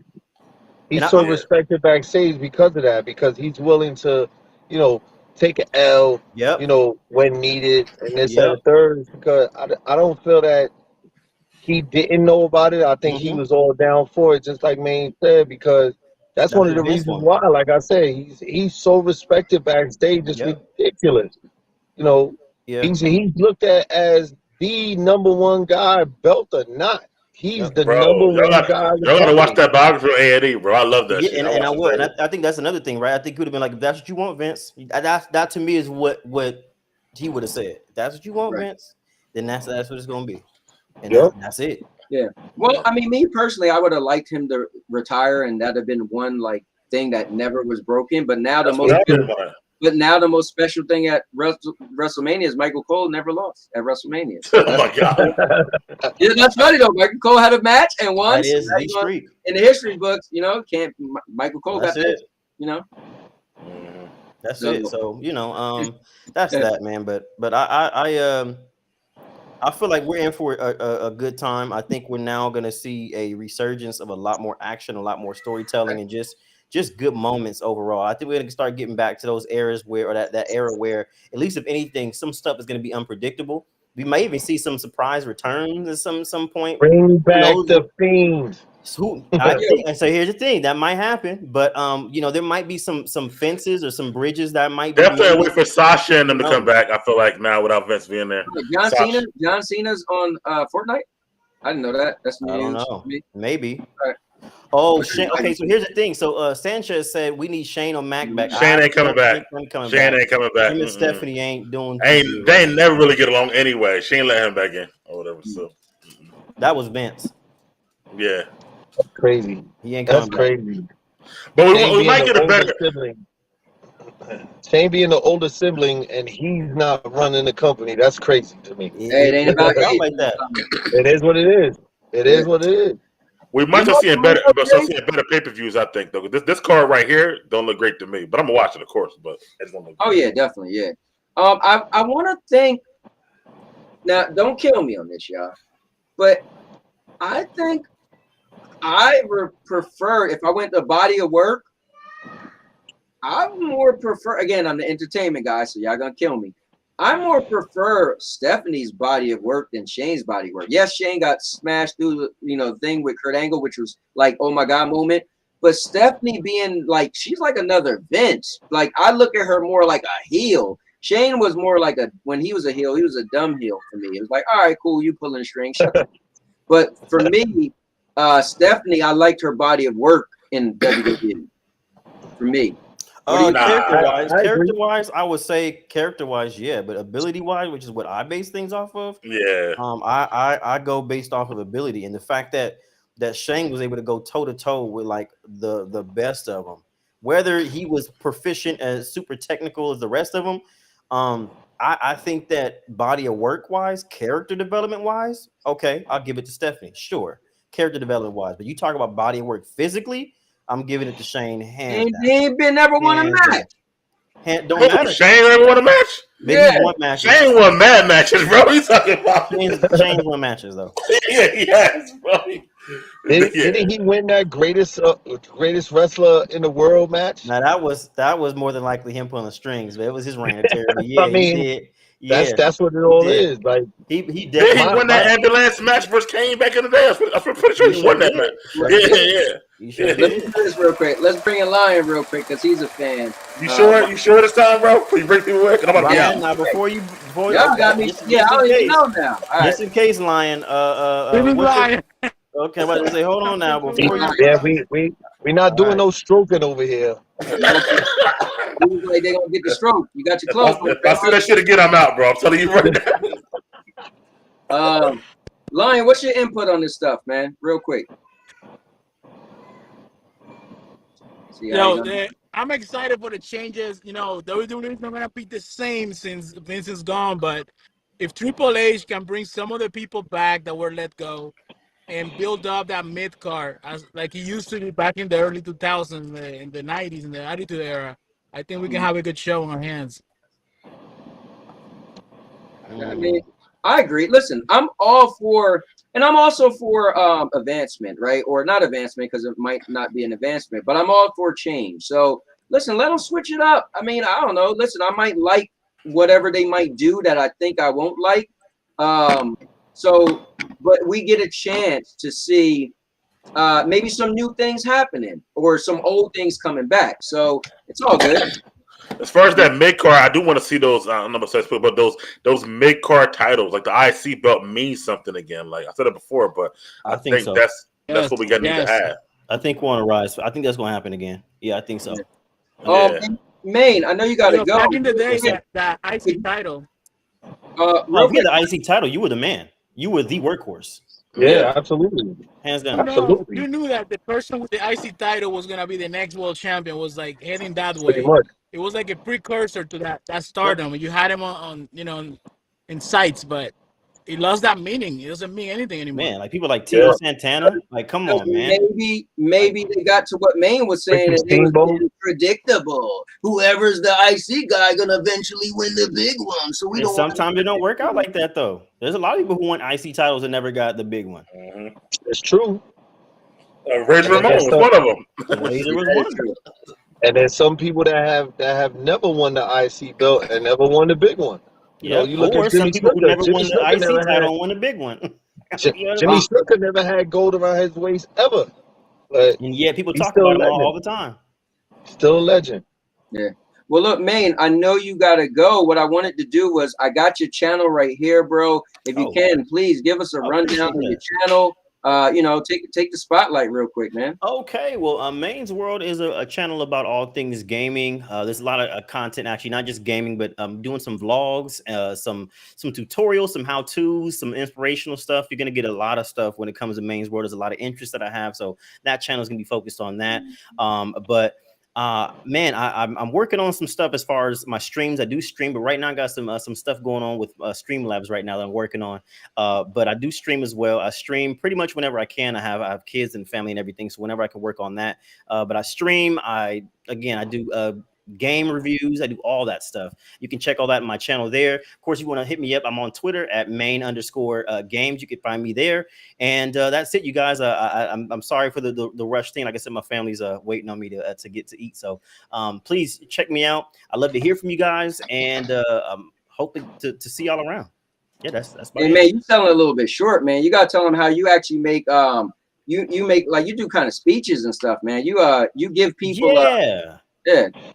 So I do also, and I like to help as far as the gaming community. I feel like there's a lot of people who don't really in our community don't do enough of positive, whether it's affirmations, just being more positive in general. And I try to do my best to be that person, because there's a lot of people out there who want to do certain things or feel like their mind or their abilities aren't up to par, and they can't do the things that we do, like you see us doing on YouTube and other platforms. But my job is to help people understand that there's a lot more that they have to offer, and that we all have a purpose, and we all have things that we can do if you just put your mind to it and just try. And also if you have somebody helping you along the way, which is what I try to be. So I always try to do my best to be encouraging to somebody, be inspirational to somebody, motivate somebody. I don't believe in no's. I don't believe in can'ts. I don't believe in don'ts. I don't believe in won'ts. And I believe in this motto that I live by to this day. And it goes, it's not a matter of if, but a matter of when. And I try to get that across to as many people as I can. So that's pretty much that, man. That's dope, man. Sorry for putting you on the spot. One last thing, man. Could you answer this one? My man Sanchez, right? Let's throw Maine on the spot right before we go. He said, have you guys heard of Sky Blue? Because I haven't, and Maine probably did. She could be the next Bailey. Your thoughts? I think so. I think that she could be the next Bailey. But we also have seen some people like Kylie Ray. She also was supposed to be in that kind of field as well, as far as Bailey. But I think that Sky Blue could be somebody. I think that she could use a little more touch up with some of her promos and a little more of her groundwork. And I think that if she does that, she's solid. I no doubt. But at the same time, right? Not the next Bailey, right? But the first Sky Blue. That's what I think. That was great. Great way of putting it. Hey, man, I'm gonna let you know about our show tonight, man. I'm waiting for Dave to hit me back. It might go to Thursday, so okay. Let me know. Coming on or not. Yeah, let me know. But yeah, I gotta go, y'all. I appreciate go eat, bro. We'll talk to you. Thank you, and I'll catch you later. Hopefully, wrestling, man. Man, just give me something. Ooh, yeah, give me the goodness. Yeah. Peace, y'all. All right, later, man. All right, man. Man, that was Main Games, man. Definitely give it up for Main. Main is a great guy, man. Yes. Definitely. Absolutely. Man, so all right, so we talked about Theory. Will Roman win or not? There was something else, I think. I mean, Cody. Judgment Day. Edge maybe coming back. Oh, this is what I want to ask you guys. Yeah, so it might. Well, we're gonna go into that, but the vignette that's coming out, we got rumors. Like, who's that? Anybody know? Somebody's now they're writing on the walls. You see Ray Mask on there. You see Cena's cap. You see whoever this is. I guess they're making it like they beat all these people. I'm assuming. Like, we would like to say, is it Bray? Like, who is this person? They show him walk in. They got some big boots on in the little vignette. So who is this person? You guys heard anything? I think it's Edge. Yeah, Edge? I think it's Edge. I think so. Guys that Edge has beaten. So the whole rumor on the internet is that Edge, that's a vignette for Edge coming back, but it makes no sense because the whole Judgment Day storyline got messed up because of his injury. And no, it's not why I got messed up. Day makes no sense. No. He left Judgment Day because they wanted him to go dark and like supernatural, and he didn't want to go that far. So that's why they got rid of him. Yeah. Yeah, but they didn't even go dark and supernatural yet. No, not yet. But that's why they kicked him out. I'm not kicked him out, but that's why he didn't want to do it no more. Stuff like that. Oh, I thought they said something like they wanted Edge last run to be a face. His old Edge, yeah, he's going back to the old self. But this is supposed to go longer, Judgment Day. But that's why he was like, "Nah, I'm good. I can't." And he got replaced with Finn at the time. But it was supposed to help Finn too, because Finn has been spiraling basically. Yeah, so. I feel like whoever's coming. I feel like if it's Edge, it just looked like when he started the Judgment Day. Like it ain't that far off. I feel like, bro, you left that to do this story wise. Like, come on here. So I don't know. He's writing in paint. I'm pretty sure it's supposed to be blood, but it's saying I'm coming to, and it's not saying if he's going to Raw or going to SmackDown, but he said I'm coming to or coming back to, so I don't know. I think it's Edge myself. I think it's Edge. I would love it to be Bray. I would love that. I would freaking try and do cartwheels in the lawn. I'm trying to tell you. Here's what's funny. Obi said, he said, wait, Edge is coming back? No, bro, Edge already came back. Edge is off like a little break right now, but Edge came back a couple years ago. Any thoughts on the women, like the at all? Becky, you know what? My girl is Bianca, right? But I feel like she's getting stale to me, right? I feel like they're not making what she could do isn't getting pulled out. She's just comfortable. Not saying she is, but story-wise, her character's comfortable, just being the roughest, the toughest, the best, and I feel like it's just everyday work. But maybe because she's kind of beat everybody, so I don't know if she who's stepping up that she's like going to that beast mode when she was on the come up. So, but I feel like at that point, let Becky get it back. And then Becky, I mean, I don't know what's going to be different with her either, but at least it'll switch because Bianca's just getting stale to me. I think now that Rhea's back, apparently, because she's beat up Ray on Monday, I think that they got to still have that Bianca and Rhea match. So I think you're right. So I think Becky should win, and then Rhea to get her title match. She technically had earned that match, and then got hurt, so they still earned that title match. And then what? Rhea would win? You know, if she won, that could help bring up that faction, the Judgment Day. So I could see it, Rhea winning, or even going back and forth from it. Like that's the thing. Like you can have titles swap back and forth. You know, back to back pay per views. It's okay. Like there's no law to say you got to have a title and then keep it for 6 months. You know what I'm saying? Like I'm cool with that. You know what I mean? So I think that'll be all right too. At the same time. No, I mean I'm cool with. Yeah, I'm definitely cool with titles changing hands. Yeah, I like what Rose said. Bring the Brood back. We got a little taste of that. You know what I'm saying? If Edge comes back and does something to that effect, I would love that. But didn't they bring the Brood on ACW when Gangrel? AEW when Gangrel and the Hardys was there or something like that already. He tried, but you know, the Brood interest music. You know, Vince owned that. I know, but I feel like he did that though. Remember when Edge was starting this whole new thing? He came out in the beginning was the Brood's music. I was telling my wife, I was like, "Yo, you don't understand what this means." He had to fire the whole Brood, then it clicked, and then the music came on. So I feel like you did it, man. You know what I mean? That might be been a prequel to what we're gonna see when he comes back. Who knows? I don't think so. But what you think about Liv? I'm sorry, Dave. Liv is champion. Personally. Well, Sandy loves it because that's one of her girls. My only issue with Liv is just not believable. You ain't telling me she's going 1, 2, 3 or tap out Ronda. That's not happening.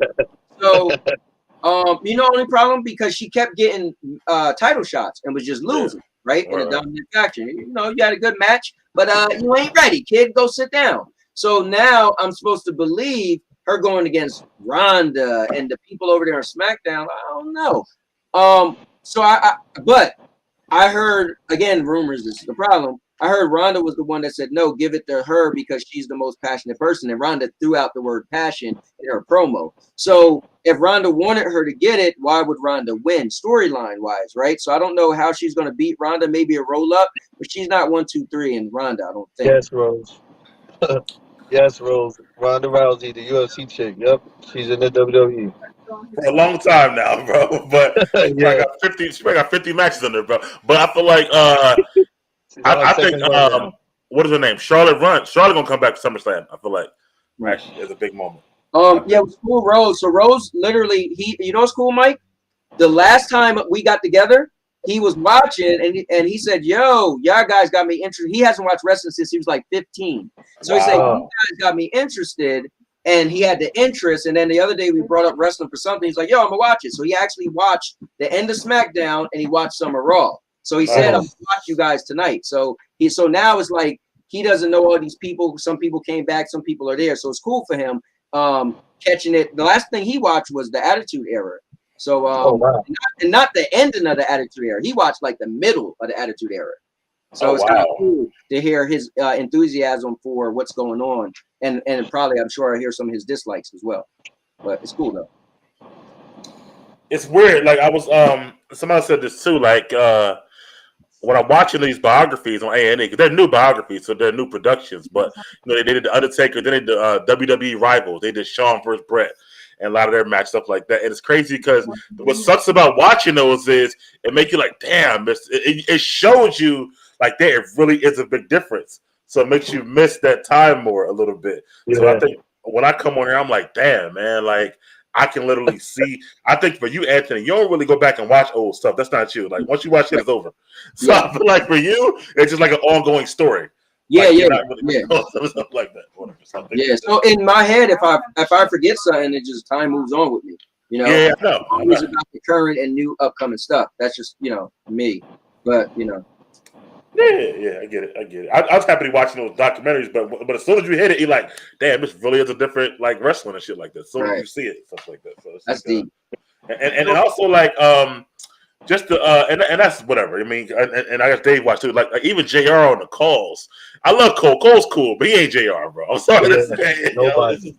I'm really into Pat McAfee, man. I like that dude, man. I like McAfee too. Yeah. But Cole, I'm talking about the Cole ain't JR, man. He's cool, but he just is different. He brought the energy to make the call better and stuff like that. I see why AEW paying him, man. But I still want to watch AEW because I feel like that it's just too small scale for me right now. You know what I mean? So that's what I'm watching. It's just starting. I mean, you Right. you gotta take it for what it is. Basically, you can't take it as this is like the WCW version of whatever. You got to look at it for and take it for what it is. You know what I'm saying? It's a smaller company, and it's trying to just be out there. I don't think that it's trying to compete with WWE, but I think it's just trying to make a name for itself. Right. You know what I'm saying? So you think And it's more that's one of the good things about it. So you think it's more the fans are the ones trying to make it sound like they're trying to compete? They're just trying to be themselves. Because fans, that's what I we think This is so. better. I think so. Yeah. Guys, what about this Fans though? make a lot of people. This is a good question. For Goon Squad said, do y'all think Jeff Jarrett is going to call the match fair? It's kind of weird that they just put him in there. So that First of all, shouts out to Jeff Jarrett because he got a good job there with them now. Not this match, but he like SVP or something like that. So shouts out to him. But I think he might call it fair, honestly. And they got Jeff. So they got Jeff Jarrett having a match coming up, right? Isn't it Jeff Jarrett? I forgot who his partner is, but it's Ric Flair and his son-in-law. So Ric Flair and Andrade's versus Jeff Jarrett and somebody else. And Lethal. And that's kind of crazy, right? Yeah, that is crazy. But I guess they allow on that WWE because he works for WWE. Like, you know what I mean? So they allow it. So which is cool in a way. And Lethal does the best Ric Flair imitation that I have ever heard in my life. He does. and Macho. He does. And Macho Man, yes. Both of them. Yeah. But Macho, he wore the whole outfit, the hat, the jacket, everything. Yeah. That's amazing. He does an amazing job. His brother, I think it was Macho's brother who gave permission to do it. You know, the dude who was he gave permission to do it. Yeah. Want to give a shout out to Lion for joining. That's pretty cool. Thank you for joining. Yeah, absolutely. And here's the interesting thing though. Paul said AEW got too many people on the roster. So can that be a thing? Because remember when WCW just felt like, because somebody mentioned this earlier, I want to bring it up a little bit. Factions. I actually love factions. I was a big fan of factions, but it got to the point where WCW was a little. They had so many people. Each faction was like 20 plus heads. It was like, wow, that's weird. But you know what's crazy? I think WWE got 2 people on the roster. Honestly. Wow. So AEW. I think the NWO kind of messed it up for a lot of factions because it was like every time he turned around, somebody else was joining the NWO. Now I was a big fan of the NWO, but when you start adding so many people, it's like, who are you gonna fight now? You can't fight him because he's one of you guys. Then they went ahead and took the NWO and then he made it the black and white and the red and black, and it was like, okay, the Wolfpack is cool, but I mean, it is what it is. Too many people. Nah, the Wolfpack was dope, bro. I'm sorry, bro. I love the Wolfpack. I'm not gonna lie to you. Like, I love the NWO, but that Wolfpack was cool, man. Like, if you go back and watch those shits with Sting and Lure. Yeah, Sting, Luger, Macho, That was the only part that was cool was that Sting joined the Wolfpack. That was it, because Sting wasn't going to join the white and black. Right. It wasn't going to do that. You know what I'm saying? So, I mean, it was cool to say, all right, now we got Sting, and this, that, and third, but, I mean, it just got to be too much. Oh, I agree with you, though, because he had the LWO, which was, it became... I'm Latino, and I still was like, come on now. Like, real? Come on now. Like, let's be real. Like, and I'm Spanish. Like, come on now, for real. Yeah, they was getting out of hand. Goon asked us who we think is going to be the next tag team to win. I think the Street Profits. I agree. Honestly. I just feel like it just makes sense. I think they got it. I think good story. Now, if Vince was still there, probably not. But good storytelling would be to have them finally win. They done paid their dues. They done lost. They got robbed. I'm a fan of the bloodline. I'm a fan of the bloodline, but I mean, it is what it is. I'm not a big fan of having all the belts. Like, to me, it's like, come on, man. Like, let's be real. I'm a huge fan of Roman. I'm a huge fan of the Usos. But come on, man. Like, I'm we gotta do something. okay, just not too long. But let me bring in Obi so he can come in to help us close out the show. What's going on, brother? Okay. Newbie wrestling fan. Yes. Okay. We can't hear you, bro. This jabroni. But you probably got an iPhone, Chris, don't you? We can't hear you. I don't read lips, brother. Go ahead, blame it on Melon. It might, Chris. Just so you know, if you're still watching, these programs, headphones don't work. So that's only one crazy thing. Like if you are on your headphone and you try to use it, it just turns off and it doesn't work. Let's see if he's back. All right, go ahead. There we go. Is that better? Can y'all hear me now? All right. So yesterday was my first night back into it, and I'm not gonna lie, I thought it was pretty cool. I gotta say this though, I wasn't too impressed with the commentary. I kind of put that in the chat, and I'm just like, that commentary is whack on Raw. I agree. Well, no, what was crazy? No, this was like the craziest thing ever. Like Eddie Guerrero's getting stomped out, and like they got the three commentators just like, yeah, Eddie's being punched in the face. You mean Ray? And Ray Mysterio. I'm sorry, right. He's being punched in the face. And the three commentators, they're like, oh, Ray's just getting beat up. Oh, this is such a shame. Not on his night.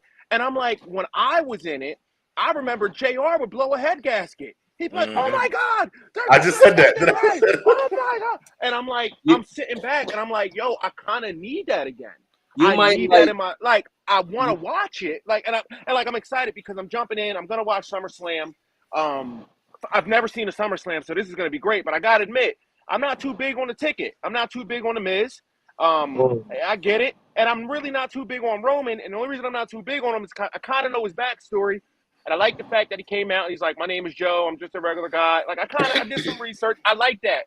But now you're going to make this dude evil. And it's like, yo, he doesn't really, and for me, he don't play an evil character well. Like, you see him trying to stand there and look. Does he really? He's been doing a good job. Yeah, good job. Okay, because like I thought it was kind of like actually he's a horrible face to me. Honestly, he's better as evil. Yeah. Yo, it was crazy. I thought it was cool. What I'm saying is just try to give it a chance. But you might like the commentary on SmackDown better with Pat McAfee. My man has energy, man. Yeah. I don't even know dude's name on Raw. The middle dude. I know. He just right? looked, Jimmy Smith. He just looked like Joe Rogan brother or something. Yeah, I don't even That's bad though. When you don't know his name, Anthony, that's bad. Yeah, that's bad. He said he's kind of look like Joe Rogan's brother. Nah, yeah, but no, like my whole thing is like I love what I was watching. It was fun.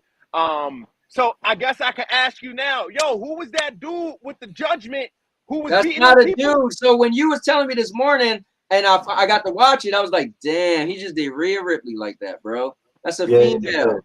Yo, my bad. I don't mean no disrespect. My bad. That's not.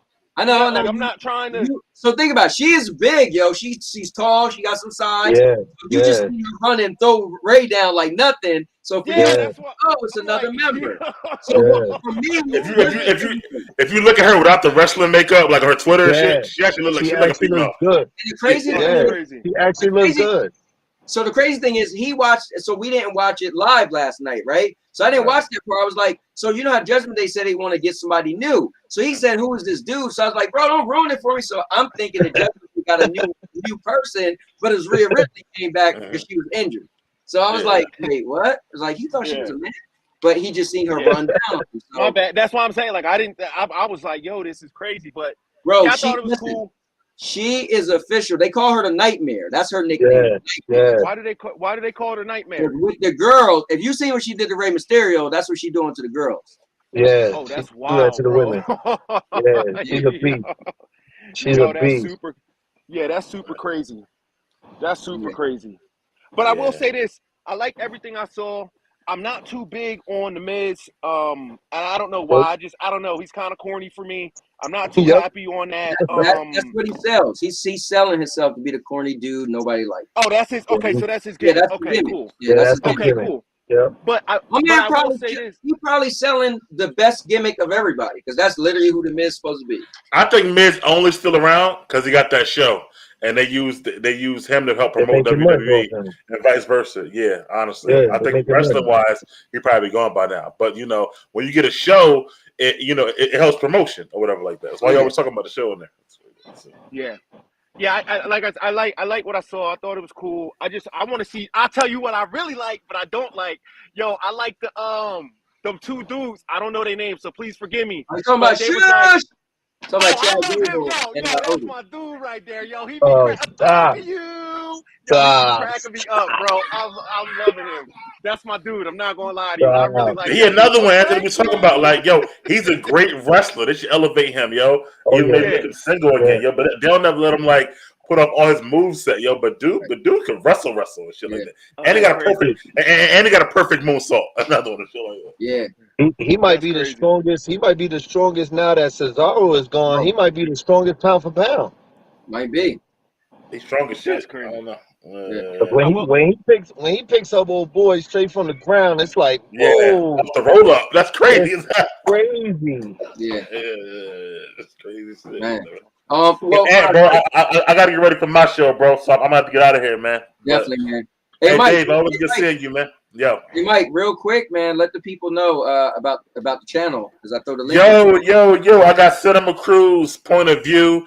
It's a channel where I talk about all the latest movies and TV shows going on. I review the shows. We talk about highlights of it. It's primarily about comic book films and TV shows.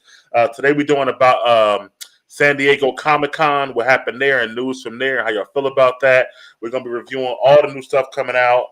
We just did Thor: Love and Thunder 2 weeks ago.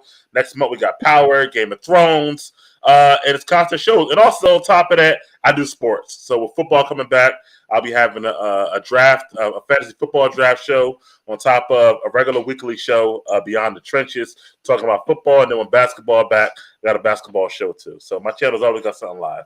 And it's in the Cinema Crew's Point of View.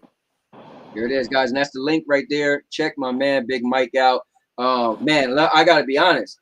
Mike and we started a channel called Big Mike Little Ant, and Mike just outgrew me. I was like, yo, I don't even feel that we was partners in crime. I was like, Mike just killing this thing. I not even need it no more. Nah, you always need it, bro. I wish you could be on tonight, but tell Sandy I said enjoy Panera Bread, and I'll see you guys later. All right, Dave. Have a good one. All right, brother. Hey, nice to meet you, Rose. I'll let you, man. Peace. All right, later, Mike. All right, later. Nice to meet you, brother. Yep. Definitely give it up one more time for Big Mike. My guy. I gotta say one more thing to you. I like the tag team duo. They want the smoke. I want the smoke. You want the smoke. The Street Profits. The Street Profits are up, and we want the smoke. Listen, they're a little corny, but I love the way they sell it. I'll say that. I thought that was pretty cool. You want the smoke? We want the smoke. I was like, yo, that's actually pretty cool. I'm not gonna lie. So I thought that was really cool. That's pretty cool. Dave, since you're currently watching wrestling, is there anything else that we didn't cover you want to throw in there before we sign off? Honestly, I think we covered everything. I think so. I can't think of anything that we might have missed that comes to mind right now. So I'm not even sure. Well, Vet is saying AEW. Is there anything for AEW you want that needs to be brought up right now? That's one thing that you would love, Rose, if you love the commentary. That's where JR is now. Okay, and let me ask you a question. Taz is on there too. Taz, like the wrestler Taz? Yes. As a commentary? And his son is wrestling. Wow. Yeah. That's a good thing. Okay, so when does AEW come on? That's what's that? Tuesdays or I think there's one on Friday also. It's Tuesday and Friday. I think they have two shows, I believe. I'm not really sure. So, but I have it on my DVR. So if me jumping into this, closer to what you remember wrestling was, they're more unleaded. They got blood. They got screaming, cursing. So they're more of the product that you remember. WWE changed a lot since you watched it, but AEW is more like that. Do they ever do like? Do they do like crossovers where they come in together, or no? That's not a thing. No. Dang. All right, well, I guess I got to find some AEW and try to figure out how to watch that because he said Wednesday and Friday. Yeah, Wednesday and Friday, yeah. Wednesdays and Friday? Fridays. Yeah. Okay, that seems doable. Well, maybe it seems doable. But my thing is, like, okay, do they have like a pay-per-view too, kind of like the WWE, or no, that's not a thing? Like, well, or I guess I'll just find right? out. No, they have pay-per-views. 4 times a year? Right, Dave? 4 times a year? Yeah. They have pay-per-views also. And that's on Peacock too? No. Oh, so I Peacock, actually have Peacock is only WWE, so you would have to actually pay money the pay-per-view for the AEW. Okay. Yeah, so I just watched the highlights on YouTube. AEW's on TS. Thank you, Vet Cloud Game. I appreciate that. Yeah. All right, man. Well, look, good stuff, man. Rose, thanks that you got a chance to jump in before we dropped out. I was dealing with the kid and homework, and you kind of know how it goes, man. So I'm sorry I was a little bit late. I was trying to get on at 6, but it just didn't happen. So now I'm happy I got to talk. I'm happy I got to see you guys. Dave, it's good to see you, man. It's been forever, you too, bro. brother. It's good to see you, man. It's definitely good to see you. Absolutely. And, I can't wait for next Tuesday, because then I'll be able to talk a little about what I'm going to see on SummerSlam. But I won't be able to talk much. Like I'm not going to lie to you. Like I said, I don't care if the Miz wins, and I don't care if Roman wins. In fact, I hope they both double KO and somebody else steals the belt and wins or something. I don't know if that's possible, but I mean, I just want a better fight, and that's just. And like I said, I'm just coming back into it. So who am I to really talk? All I say is give it a chance. You know what I mean? Stories are going to be hard because you're going to judge somebody like the Miz, for instance. That's what he's selling, right? So you're gonna look at him like, no, that's what he's trying to be. Like he's that's what he's trying. Okay, that's what he's trying to be. I like Homegirl with I told Ant this earlier. I like Homegirl with the dog. That like had me. I was like, yo, this is wild. I was like, yo, this show is. This show Are you talking about Alexa Bliss? Yeah, yo, she had me cracking up last night. I loved everything in it. I was like, yo, this show is actually. I can see me jumping back into it. That means you missed the Fiend, who she used to be with before he got let go from the company. You don't know nothing about the Fiend. Oh my goodness. Yeah. Bray Wyatt had his own faction called the Wyatt family, and they were seriously like Duck Dynasty type guys. You know, those guys. Wow. The Hill Has Eyes type stuff. Yeah, the Hills Have Eyes type. Type Duck Dynasty. It was crazy. And then to find out that Bray Wyatt was the one that came up with all the ideas was just like, when Vince let him go, it was just like, come on, man. Like, are you kidding me? They said that the Fiend. That's a whole other thing if we go into this. But I want to say Sanchez. Sanchez, I'm gonna hit you up. Sanchez said, he said, I don't have cable, so I don't watch AEW. I cut the cord. Sanchez, what would you say? Allegedly, if I don't have cable either, but I watch it all, so I'm gonna inbox you. I got you. Anyway, Lion said Bray is overrated. Whoa, man, I don't know about that. I think down the road, I agree with that, because I feel like once they let Goldberg beat him, I was like, did Goldberg just pin the Fiend? And get that was horrible. I feel like then they started pushing his character down. I mean, who knows Goldberg? Because who else beat the Fiend? I don't even know. But that was amazing. But I have no idea. Yeah. But that was straight horrible to have Goldberg beat the Fiend like that, especially when the Fiend was at such a high rate at the time. It was like, wait a minute, this guy is a beast, and you're gonna have like. I'm a fan of Goldberg. I always loved Goldberg from the first match of him versus Hugh Morris. I was a huge fan of Goldberg. But come on, man. This is the thing that I'm happy about Vince retiring, because I'm sick and tired of every time I turn around, I'm saying, come on, man. Come on, man. Hey, so what if you still saying, come on, man? But then it's a problem. Then I'm gonna be full-time AEW. If you still saying, come on, it can happen. But all right, let me wrap this up, man. I'm gonna take the wife to dinner, and good seeing y'all. Definitely, man. Thanks for jumping in and coming in. You got two from your wedding party on here right now. Actually, hold on. Let's do this real quick. Actually, this is crazy. These two gentlemen. Hold on, let me pull it in like this. Let let's see. Let's do this real quick. No, hold on. You know what? We're gonna do it like this. Hold on. Let me get crazy. All right. Now we can't have David there. Yeah. All right. Hold on. We're gonna do it like this. All right. Here we go. There you go. Guys, these two guys was in my wedding party. That's right. Which is crazy that have both of you guys on here same time. I always start my shows off by saying my weddings on the channel. These guys will be seen in my wedding. I always say Dave was the sharpest looking guy in his suit.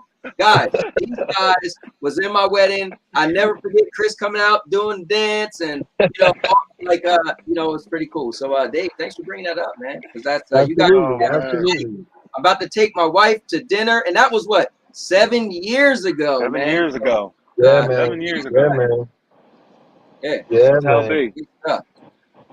So definitely. All right, it's good to see y'all, man. I can't wait. Like I said, I'm gonna try to join again or to talk next week about it. But yeah, I'm excited to see. I'm going to watch SmackDown too, so I can't wait for SmackDown. I think I'm gonna have to burn. Oh wow, my phone's on. I'm dropping my phone. I think I'm gonna have to do SmackDown on Saturday, which is cool. I'll do it a couple hours before or whatever the case may be before. But like I said, it's my first SummerSlam, so I'm excited for that. I hope it's good. I'm not gonna lie. I hope it's good. Like I understand if it's not super great, I'm not gonna be horrible. But I hope it's good. I hope it's good. And let me don't forget our homegirl. Don't forget our homegirl. All right, Rose. Don't forget who the dude that you said was funny with the We Want the Smoke, that tag team. Oh the smaller guy, his wife. Yeah, I believe it's SmackDown Women's Champion. No, she's Bianca Belair. She's Raw champion. Raw champion. I'm sorry. The black chick with the long hair. You probably seen it. Oh, yo, she got her tail dropped last night, bro. Yeah. Bro, she got put down. I was like, yo, she got to get rid of this hair, bro. This hair going to get her knocked out. Yeah, it's hair mess for us sometimes. It off. They almost pulled that fake ponytail, almost got pulled out. That was crazy last night. Let me give a shout out to my guy, Vet Cloud Gaming.